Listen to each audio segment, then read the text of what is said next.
ಇಲ್ಲಿಗಿನ್ನ ಈಗ ಚೆನ್ನಾಗಿದೆ, ಎಲ್ಲ ಸ್ವಲ್ಪ ಚೀಪಾಗಿ ಸಿಗುತ್ತೆ, ಬೆಸ್ಟ್. ಈ ಥರ ಮೋರಿಗಳು ಈಗ ಬಿಟ್ಟಿದ್ದಾರಲ್ಲ, ಇಲ್ಲಿ ಓಡಾಡೋಕೆ ತುಂಬ ಕಷ್ಟ ಆಗ್ತಾ ಇದೆ. ಹೌದೌದು, ಅದನ್ನೆಲ್ಲ ಅವರು ಇದು ಮಾಡಬೇಕು. ತುಂಬ ಗೌರ್ಮೆಂಟು ತೊಗೊಂಡು ಫುಟ್ಪಾತ್ ಎಲ್ಲ ಕ್ಲಿಯರ್ ಮಾಡಿ ಚೆನ್ನಾಗಿ ಮಾಡ್ತಾ ಇದ್ದಾರೆ ಒಟ್ಟಿನಲ್ಲಿ. ತಿಂಗಳಾನ್ಗಟ್ಲೆ ಆಯ್ತಲ್ವಮ್ಮ ಇದು? ಹೌದೌದು ಹೌದೌದು ಈಗ ನೀವು ಪಾಪ ಈಗ ಬರ್ತೀರಾ, ಈಗ ನೋಡಿ ವಯಸ್ಸಾದವ್ರು ಕಾಲು ಇಟ್ಬಿಟ್ರೆ ಏನಾಗುತ್ತೆ ಅದು? ಹೌದು ಮೇಡಮ್, ಅದೊಂದು ಸ್ವಲ್ಪ ಗಮನ ಹರಿಸ್ಬೇಕು ಅವರು ಏಜ್ ಆದವರು. ಮಲ್ಲೇಶ್ವರ ನಿವಾಸಿನಾ ನೀವು? ನಾನಿಲ್ಲ, ನಾನು ಬನಶಂಕರಿ. ಓಕೆ, ನೀವು ಇಲ್ಲಿ ಯಾವಾಗ ಏನಕ್ಕೆ ಬರ್ತಾ ಇದ್ರಿ?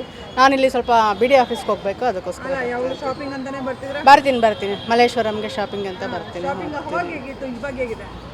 ಅವಾಗ ಒಂಥರ ಚೆನ್ನಾಗಿತ್ತು, ಈಗಲೂ ಇನ್ನೂ ಒಂಥರ ಚೆನ್ನಾಗಿದೆ. ಶಾಪಿಂಗ್ ಎಲ್ಲ ಮಿಸ್ ಮಾಡ್ಕೊಂತ ಹೌದೌದು, ತುಂಬ ಇದೆ. ಬನಶಂಕರಿ ಅಂತಂದ್ರೆ ಅಲ್ಲೆಲ್ಲ ಅಲ್ಲಿ ಇನ್ನೂ ಸ್ವಲ್ಪ ತೆಗಿತಾ ಇದ್ದಾರೆ ಮೇಡಮ್, ಇನ್ನೂ ತೆಗಿತಾ ಇದ್ದಾರೆ, ಅರ್ಧಂಬರ್ಧ ತೆಗ್ದಿದ್ದಾರೆ, ಇನ್ನೂ ಅಲ್ಲಿ ಮಾಡ್ತಾರೆ. ಅದು ಬೆಂಗಳೂರು ಇನ್ನೂ ಚೆನ್ನಾಗಿ ಕಾಣ್ತೈತಾ? ಚೆನ್ನಾಗಿ ಕಾಣಿಸ್ತೈತೆ ಈಗ. ಅಲ್ವಾ? ಚೆನ್ನಾಗಿ ಸರ್ಗೆ ಸರ್ಗೆ ತುಂಬ ಥ್ಯಾಂಕ್ಸ್. ತುಂಬ ಇದು ಮಾಡಿ ಎಲ್ಲ ಕ್ಲೀನ್ ಮಾಡಿ ಬೆಂಗಳೂರನ್ನ ಒಂಥರ ಸಿಟಿ ಏನೋ ಒಂಥರ ಇದ್ರಂಗೆ ಮಾಡ್ತಾ ಇದ್ದಾರೆ, ಚೆನ್ನಾಗಿ ಮಾಡ್ತಾ ಇದ್ದಾರೆ. ಯಾವ್ದಾದ್ರು ಕ್ಲೀನ್ ಮಾಡಬೇಕು ಅಂದರೆ ಈಗ ಸದ್ಯಕ್ಕೆ ಅಷ್ಟೇ ನನಗೆ ಗೊತ್ತಿರೋ ಪ್ರಕಾರ. ಇದೊಂದು ಸಾಕು ಅಂತೀರಾ? ಡೆವಲಪ್ ಮಾಡ್ತಾ ಇದ್ದಾರಲ್ಲ, ಆಯ್ತು, ಚೆನ್ನಾಗಿದೆ. ಓಡಾಡೋದಕ್ಕೆಲ್ಲ ಯಾವ ಥರ? ಇಲ್ಲ, ನಮ್ಮ ಏರಿಯಲ್ಲಿ ಪರವಾಗಿಲ್ಲ, ಬಟ್ ಈ ಕಡೆ ಸರಿಯಾಗಿಲ್ಲ.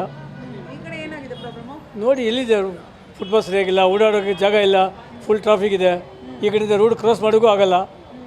ಅದಕ್ಕೆ ಸ್ವಲ್ಪ ಇವರು ಮಾಡಬೇಕು. ವಯಸ್ಸವರು ರೋಡ್ ಕ್ರಾಸ್ ಮಾಡೋಕ್ಕೆ ಭಾಳ ಕಷ್ಟ ಇಲ್ಲಿ. ಈ ಕಡೆ ಆಗಲಿ ಆ ಕಡೆ ಆಗಲಿ, ಎರಡು ಕಡೆ ಅಷ್ಟೇ. ಅಲ್ಲಿ ಕಾರ್ನರಲ್ಲಿ ಮಾತ್ರ ಇದೆ, ಮುಂದುಗಡೆ ರೋಡ್ ಕ್ರಾಸ್ ಮಾಡಬೇಕಿದ್ರೆ ಅಲ್ಲಿ ಪೂರ್ತಿ ರೌಂಡ್ ಆಗಬೇಕು ಅವರು. ಅದರಿಂದ ಸ್ವಲ್ಪ ಇದು ಮಾಡಿದರೆ ಈಸಿ ಆಗಿರುತ್ತೆ. Thank you.